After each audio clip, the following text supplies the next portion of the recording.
सरकारी ससुराल। सवेरे सवेरे अपने चेहरे पर पैक लगाए कीर्ति शीशे के सामने बैठी हुई थी। ये क्या, तू फिर लिपापोती करके बैठ गई। बासमती चावल के दाम पता है मुझे, मोटे चावल भी तो है रसोई में, वो ले लेती।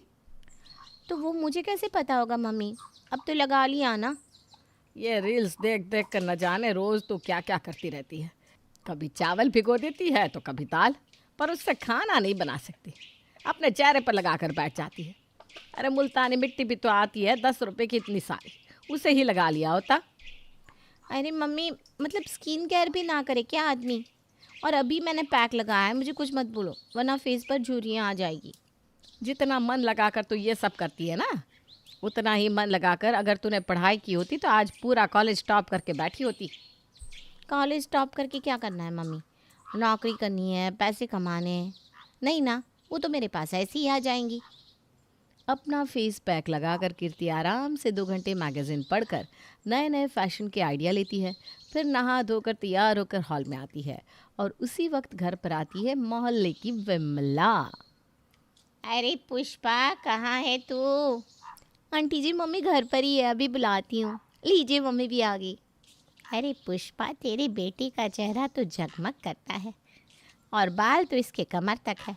थू थू थू थू थू, नज़र ना लगे बेटा तुझे। एक मेरी बेटी है, 100 बार कहती हूँ चेहरे पर कुछ लगा ले। कॉलेज जा जाकर पूरा चेहरा काला पड़ गया है उसका। पता नहीं ऐसे में कौन लेकर जाएगा उसे। तो इससे कौन सा कोई ले जाएगा, दिन भर कमरे में पड़ी रहती है, ना बदन में फुर्ती ना किसी काम में दिलचस्पी। बस सजने संवरने की बात हो तो मैडम रात को 2 बजे उठकर भी तैयार हो जाए। अरे तो पढ़ लिख कर आखिर औरतों को करना ही क्या होता है। तुझे याद भी है तूने कितनी पढ़ाई की थी? शादी के बाद तो चूल्हा चौका ही संभाल रही है ना तू। तो कीर्ति की पढ़ाई की क्यों फिक्र करती है? इसे तो कोई भी उठा कर ले जाएगा। सुन लिया ना मम्मी, ऐसे ही मैं अपने स्किन केयर पर इतना ध्यान नहीं देती। इसी तरह हर बार कोई ना कोई कीर्ति को चने के झाड़ पर चढ़ा दिया करता। मन ही मन कीर्ति भी ये ठान लेती है कि वो शादी करेगी तो किसी सरकारी नौकरी वाले से। कुछ दिन बाद कीर्ति के घर वाले उसके लिए लड़का देखना शुरू करते हैं। ये देख बेटा, बहुत ही अच्छे घर के लड़के का रिश्ता आया है। इंजीनियर है लड़का। इंजीनियर हो, पायलट हो या रॉकेट उड़ाता हो, मुझे इससे कोई मतलब नहीं है। मुझे बस सरकारी नौकरी वाला लड़का चाहिए। ऐसे किसी लड़के का रिश्ता है तो ही मुझे फ़ोटो दिखाना, वरना मत दिखाना। पुष्पा रोज़ कीर्ति को किसी न किसी लड़के की फ़ोटो दिखाती, पर कीर्ति उसके प्राइवेट जॉब को देखकर रिश्ते के लिए मना कर देती। फिर एक बार उसके घर आता है सोमेन का रिश्ता। ये हुई ना बात मम्मी, सरकारी नौकरी है लड़की की। मुझे तो ये रिश्ता मंजूर है। नाना करते हुए भी कम से कम 80,000 की सैलरी होगी इसकी। ए ग्रेड ऑफिसर है। अब तो अपनी लाइफ सेट है। ऐसा कैसे सेट है? कवारी लड़की के लिए तो 75-100 लड़कों की तस्वीर आती रहती है, तो क्या बिना घर परिवार देख के सरकारी नौकरी देखकर हाँ कर दे? मेरी किस्मत के आगे अड़चन क्यों बन रही हो मम्मी? सरकारी नौकरी वालों की क्या लाइफ होती है पता भी है तुम्हें? हर 7 साल में उसका ट्रांसफ़र होगा। कभी इस शहर में रहूँगी, कभी उस शहर में। ऊपर से रिटायरमेंट के बाद पेंशन, फ्यूचर की कोई टेंशन नहीं रहेगी। अब पापा को देख लो, कितनी प्रॉब्लम होती है। जो पैसे सेविंग करके रखे थे उसके इंटरेस्ट से हमारा घर चलता है। इससे अच्छा लड़का नहीं मिलने वाला तुम्हें। शादी की बात चला दो मम्मा। कीर्ति हाथ धोकर इस रिश्ते के पीछे पड़ जाती है। पुष्पा लड़के वालों से बात चलाती है और उन्हें तो कीर्ति पसंद आनी ही थी। 1 महीने के अंदर कीर्ति की शादी सोमेन से हो जाती है और शुक्ला परिवार की बहू बन के कीर्ति उनके घर आ जाती है। बस 2 दिन की बात है, फिर जहाँ सुमेन रहते हैं वहाँ मैं चली जाऊँगी। फिर ना ससुराल में रहने की टेंशन, ना सास ससुर की सेवा की बात। खुद में क्या बात कर रही हो कीर्ति, ज़रा अपनी भाभी से भी बात कर लो। नहीं नहीं भाभी, वो इस घर को छोड़कर जाने का मेरा मन नहीं कर रहा। आखिरकार यही तो मेरा ससुराल है, पर क्या कर सकते हैं। इनकी सरकारी नौकरी है तो मुझे जाना तो पड़ेगा ही। ऐसी कोई बात नहीं कीर्ति, यहाँ तो प्राइवेट नौकरी वालों को भी अपना घर छोड़कर कहीं बाहर जाना ही पड़ता है। तुम्हारे भैया कौन से यहाँ रहते थे, शुरू से ही वो बाहर ही रहेंगे। अब जाकर उन्हें अपने शहर में नौकरी मिली है तो मैं अपने ससुराल आई।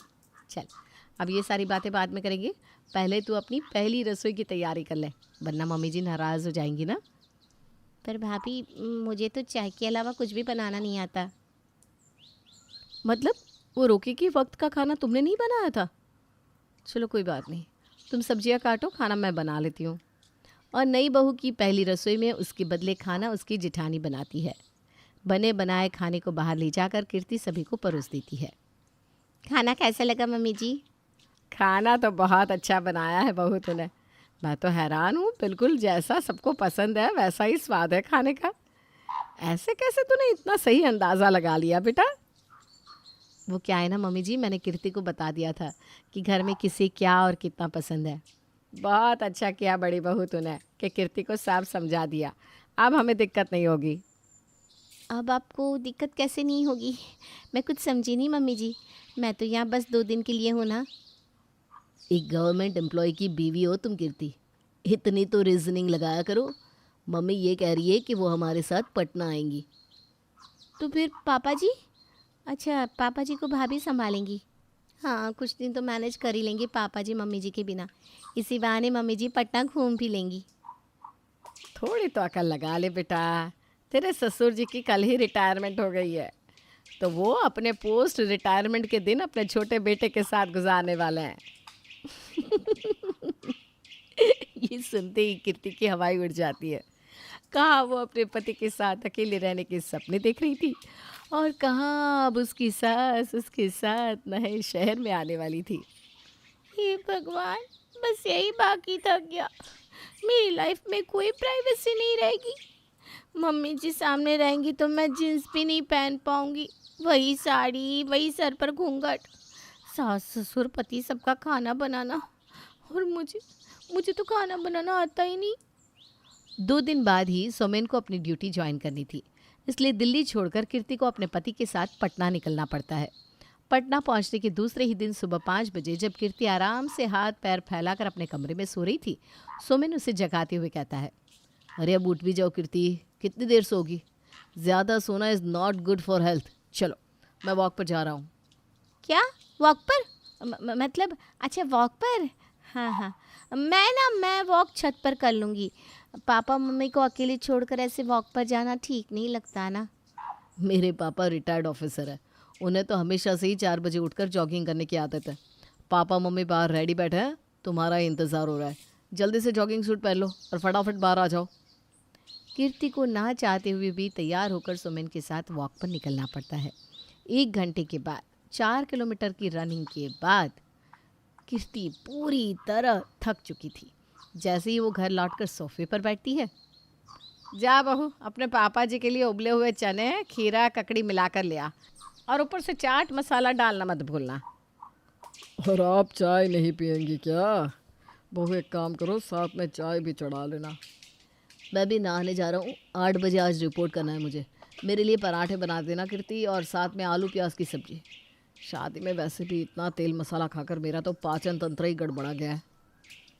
काहे का साज सिंगार, काहे की खूबसूरती। इतना सब सुनकर तो कीर्ति के होश ही उड़ गए थे। अपनी सास के लिए चाय और ससुर के लिए सलाद तैयार करने के बाद कीर्ति सबसे पहले अपनी जेठानी को कॉल लगाती है। प्रिया अपनी देवरानी की प्रॉब्लम सुनते ही कहती है, अच्छा रुक, तू घबरा मत, वीडियो कॉल कर रही हूँ मैं, तू रिसीव कर। एक एक करके सब बताती जाऊँगी, तो फटाफट हाथ चलाकर तुरंत बना लेना, ठीक है? कीर्ति फ़ौरन सोमेन के लिए टिफ़िन रेडी करती है, जिसे लेकर सोमेन ऑफिस निकल जाता है। ये तो सब उल्टा मुझ पर ही भारी पड़ रहा है। रसोई में बर्तन भी पड़े हैं, कपड़े भी धोने हैं, झाड़ू पोछा कितना कुछ है। यहाँ तो कोई नौकर भी नहीं है। आज मम्मी जी से नौकर रखने की बात कर लूँगी। इसी तरह दिन भर अकेले काम करती रही तो मैं तो बिस्तर पकड़ लूँगी। कुछ देर बाद झाड़ू लगाती हुई कीर्ति धीरे धीरे अपनी सास के करीब पहुंचती है कि तभी उनकी पड़ोसन सीमा वहां आ जाती है। अच्छा, तो आप लोग हैं सुमेन के परिवार वाले। मानना पड़ेगा दीदी, बहुत ही अच्छे संस्कार दिए हैं आपने अपने बेटे को। ना ही किसी से बेकार का मतलब रखता है, ना ही कोई झंझट में पड़ता है। बस अपने काम से काम, मतलब से मतलब। पर तब तो वो अकेले थे ना आंटी जी, और अब तो पूरे घर का काम है जो कि मुझ पर आ गया है। काम से याद आया मम्मी जी, मैं सोच रही थी क्यों ना हम झाड़ू पोछा और कपड़े के लिए कोई काम वाली रख लें। काम वाली का क्या बोल रही हो बहू तुम?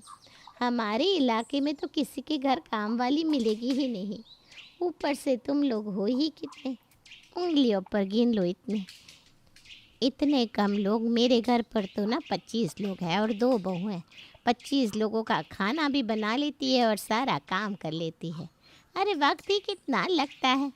बिल्कुल सही कहा सीमा जी आपने। हमारे दिल्ली में तो हर तीसरे के घर पर एक काम वाली होती थी। यहाँ का तो मुझे आइडिया ही नहीं था। बन होशियार कीर्ति, तुझे ही करना था ना देश भ्रमण। हो गया ट्रांसफ़र, आ गई नई जगह। कहाँ फंस गई कीर्ति तू। अब कीर्ति का सारा वक्त घर के कामकाज और सास ससुर की सेवा में ही चला जाता। कीर्ति हर वक्त फ्रस्ट्रेटेड रहती और सारी बात फ़ोन पर अपनी जिठानी को बताती। क्या पेंशन भाभी, क्या पेंशन। मुझे तो लगता ही नहीं कि इनके पेंशन आने तक मैं बचूंगी। इतना भी मत पीसो इंसान को कि इंसान बचे ही ना। ऐसी कोई बात नहीं है कीर्ति, तो ज़्यादा ही नेगेटिव सोच रही है। सबका यही हाल है। अच्छा अच्छा भाभी, सुमिन आ गया, मैं फ़ोन रखती हूँ। सुमिन सरकारी नौकरी में था, इसलिए 5 से 6 बजते बजते अपने घर वापस लौट आता था। सुमिन को चाय नाश्ता देकर कीर्ति थोड़ी देर फ़ोन चलाने बैठ जाती है। मूढ़ी खाने का बड़ा मन कर रहा है, झाड़ मूढ़ी बनाओ ना कीर्ति। कीर्ति फ़ौरन झाल मूढ़ी बनाकर सुमिन को देती है। मूढ़ी खाकर सुमिन पूरे घर में इधर उधर चक्कर लगाना शुरू कर देता है। ओहो, ये बताओ, ये सफाई हो रही है हैं कीर्ति? सोफे के नीचे देखो तो कितनी गंदगी है। इतना पैसा लगाकर इसलिए सोफ़ा लेकर आया था क्या मैं? सोफ़ा कवर देखो, ये पिछले हफ्ते जो पापा जी से चाय गिरी थी उसके दाग भी अभी तक वैसे के वैसे ही है। करती क्या हो तुम दिन भर? जब से आया हूँ फ़ोन ही चला रही हो। घर पर आराम नहीं करती, बहुत सारे काम होते हैं घर पर। दिन भर के काम करके अब तो बैठी हूँ मैं। आपका क्या है, जॉब से जल्दी आ जाते फिर आपको हर चीज़ में उंगली करनी है। ये किस लहजे से बात कर रही है तू अपने पति से? है इसलिए लाए थे क्या हम तुझे? मतलब ये अच्छा है, पति चाहिए सरकारी नौकरी वाला और मैं काम भी नहीं करूँगी। आज ही समधी जी से बात करता हूँ। ये कौन सी बात हुई? मेरे बेटे की सरकारी नौकरी है, ले आया वो सुंदर लड़की तो क्या मूर्ति बना कर रखेगा? लड़की कमा नहीं रही है तो कम से कम घर के काम तो करे। नहीं नहीं पापा जी, मेरी गलती हो गई। प्लीज़ आप पापा से कुछ मत कहिएगा। वैसे भी सरकारी नौकरी वाले लड़के से शादी करने की जिद तो मेरी थी, इसमें उनकी क्या गलती। कीर्ति इस बात को अब समझ चुकी थी कि लड़के की सरकारी नौकरी होने से कुछ नहीं होता, उसका आपके साथ व्यवहार और संबंध कैसा है यही ज़्यादा मैटर रखता है। अपना दुखड़ा रोने के लिए कीर्ति अपनी माँ को फ़ोन भी नहीं कर सकती थी, क्योंकि अपने घर वालों के अगेंस्ट जाकर उसने इस रिश्ते के लिए हाँ किया था। सरकारी नौकरी वाले पति से शादी करके कीर्ति तो परेशान थी ही, पर वहाँ प्राइवेट नौकरी वाले करण के साथ शादी करने के बाद भी प्रिया के हालात कोई अच्छे नहीं थे। रात का 1 बज रहा है, अभी तक ये घर नहीं आया। उनके इंतज़ार में मैं भी तब से भूखी बैठी हूँ। तभी दरवाजे की घंटी बजती है और फ़ोन पर बात करते हुए करण अंदर आता है। किया तो था यार प्रवीण, पर सर को शांति कहाँ। देखा नहीं कैसे मेरा प्रोजेक्ट कैंसिल कर दिया उन्होंने। उन्हें तो चापलूस लोग ही पसंद है। अपन लोग से चापलूसी नहीं हो सकती ना, इसीलिए तो झेलना पड़ता है। खाना खाना लगा दूँ? अरे दिख नहीं रहा है क्या प्रिया, काम कर रहा हूँ मैं। काम नहीं करूँगा तो कहाँ से पैसे आएंगे? कैसे करोगी अपने ये शौक़ पूरे? ये सब फ्री में चलता है क्या? नहीं खाना मुझे खाना, मैंने कैंटीन में खा लिया है। ये कहकर अपना लैपटॉप उठाकर करण कमरे में जाकर काम करना शुरू कर देता है। अगली सुबह 2 मिनट बैठ भी जाइए, एक ही घर में रहते हैं हम, फिर भी 3 दिनों से हमारी बात नहीं हुई। क्या बात करूं प्रिया, ये बॉस जान खाता रहता है। ऐसा नहीं है कि मेरा मन नहीं होता है कि घर पर बैठकर आराम करूं। अरे तुम देखती हो ना कितना प्रेशर है मेरे पर। कोई सरकारी नौकरी नहीं है मेरी कि कोई टेंशन ना रहे, प्राइवेट नौकरी है। बॉस ने जब चाहा निकाल दिया, फिर महीने महीने भटकते रहो नौकरी के लिए। ये कहकर बिना टिफ़िन लिए ही करण ऑफिस के लिए निकल जाता है। पहले इनकी नौकरी के चक्कर में बाहर थी, अब ससुराल आई तो सास ससुर नहीं है, दिन भर अकेले बैठे रहो। अब अकेले नाश्ता क्या ही खाऊंगी, ब्रेड खा लेती हूँ। खुद ही खुद में प्रिया ये बातें कर रही थी कि फिर उसे उसकी प्यारी देवरानी का फ़ोन आता है। इस बार रोते हुए देवरानी जिठानी को कॉल करती है और सारी बात बताती है कि किस तरह उसका सपना था एक सरकारी नौकरी वाले लड़के से शादी करने का और कैसे सब बिखर गया। तब प्रिया कहती है, बहुत बड़ी गलती की तूने कीर्ति, बहुत बड़ी। मेरी तो शादी मेरी मर्जी के खिलाफ करवाई गई थी, पर तू तो पढ़ी लिखी थी, तुझे तो मौका दिया गया था लड़का चुनने का। ये कौन सी बात हुई कि जिस लड़के की सरकारी नौकरी है उस लड़के से शादी करूंगी? कर ली शादी, देख लिया सुख। सरकारी नौकरी ही संपूर्ण होने का प्रूफ होता तो फिर तो दूसरे जॉब में नौकरी करने वाले लड़कों की कभी शादी नहीं होती। बिल्कुल सही कहा भाभी। उससे अच्छा तो मैं किसी कॉरपोरेट में काम करने वाले लड़के से शादी कर लेती। इस तरह अपना कानून तो मुझ पर नहीं चलाता। दिन भर मैं काम में बिजी रहती हूँ। ये 5 बजे आते हैं और मेरे सर पर नाचने लगते हैं। शादी के बाद हनीमून पर भी नहीं भेजा गया मुझे। पता नहीं कैसा ऑर्थोडॉक्स आदमी है। हर समय इतना नेगेटिव मत बना करो। देखो, मेरी शादी हुई है प्राइवेट जॉब वाले से। पूछो मुझसे क्या एंजॉयमेंट होती है। शादी के बाद जब एक ही कमरे में रहने के बाद आप अपने पति से बात ही ना कर पाए। हनीमून पर तो मैं भी नहीं गई थी क्योंकि छुट्टी नहीं मिली थी तुम्हारे भैया को। हमारे फेरे के वक्त भी ये फ़ोन पर बात कर रहे थे। कुछ सही नहीं चलता हमारे बीच। तुम वहाँ खाना बनाना नहीं चाहती और यहाँ मैं खाना बनाना चाहती हूँ तो खाने वाला कोई नहीं है। वहाँ तुम्हारा पति समय से पहले घर आ जाता है पर तुम्हें इस बात से प्रॉब्लम है कि वो घर की सफाई कितनी है ये चेक करता है।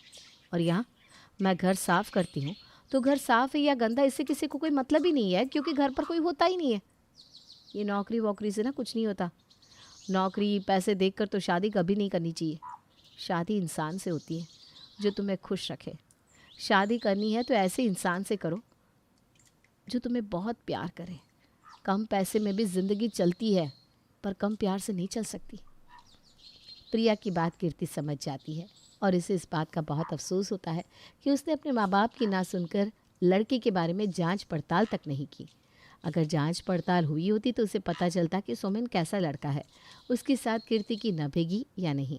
पर कीर्ति ने तो सब कुछ छोड़कर बस किसी सरकारी नौकरी के लड़के की तलाश में खुद की खूबसूरती पर ही ध्यान देना चाहा, जिसके कारण ना खुद काबिल बन सकी और ना ही लड़का मनपसंद का मिल पाया।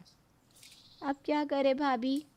क्या करे, जो मिला है उसी के साथ ज़िंदगी निभाओ।